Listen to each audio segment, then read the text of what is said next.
Hello दोस्तों, स्वागत है आपका मेरी एक और कहानी, आत्मविश्वास की कहानी। एक बार की बात है, एक गांव में एक किसान आदमी रहता था। उसका एक बेटा था जिसका नाम रोशन था। वह लड़का इतना सीधा और भोला था कि लोग उसे रोज मूर्ख बनाते थे। इस बात से रोशन के पिता बहुत परेशान रहते थे। तभी गांव के एक बुजुर्ग ने रोशन के पिता को एक कहानी सुनाई और उनसे कहा कि तुम रोशन को ये कहानी सुनाओ। तभी रोशन के पिता ने घर आकर सबसे पहले रोशन को ये कहानी सुनाई। एक बार एक आदमी ने एक मेंढक को पकड़ा और उसे अपनी आवाज़ में छलांग लगाना सिखाया। आदमी मेंढक से कहता कूदो, तो मेंढक उसकी आवाज़ सुनते ही जोर से छलांग लगा देता। अब वह आदमी एक वैज्ञानिक था तो प्रयोग करना तो बनता ही था। उन्होंने मेंढक की छलांग पर एक प्रयोग किया। आदमी ने उसकी एक टांग तोड़ दी और फिर बोला कूदो। अब मेंढक की छलांग की दूरी कम हो गई। आदमी ने उसकी दूसरी टांग तोड़ दी और फिर बोला कूदो। मेंढक की छलांग और कम हो गई।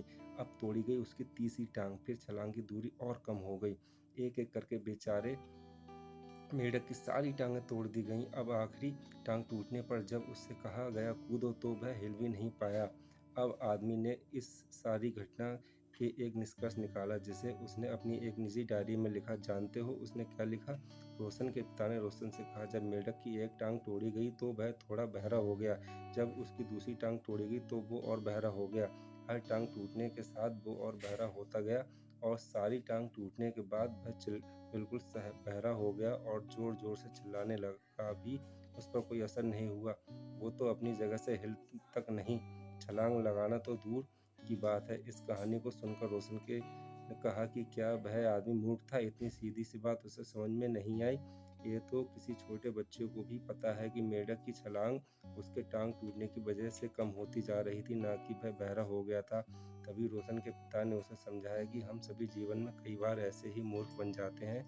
कई बार जीवन में दो घटनाएं एक साथ ऐसे घटित होती हैं कि उनका एक दूसरे से कोई संबंध ही नहीं, फिर भी ऐसा लगता है कि गहरा संबंध है। कभी कभी दिखता कुछ और है लेकिन समझ कुछ और आता है और वास्तव में होता कुछ और है। इसलिए अगर पछताना नहीं है तो जीवन में जल्दबाजी में कोई निर्णय ना लें। हमेशा अपनी अक्ल का इस्तेमाल करें, सावधानी बरतें, नतीजे सोच विचार कर ही निकालें और जो आपके बस में ना हो उसे तत्काल छोड़ दें, क्योंकि यही जीवन जीने की कला है।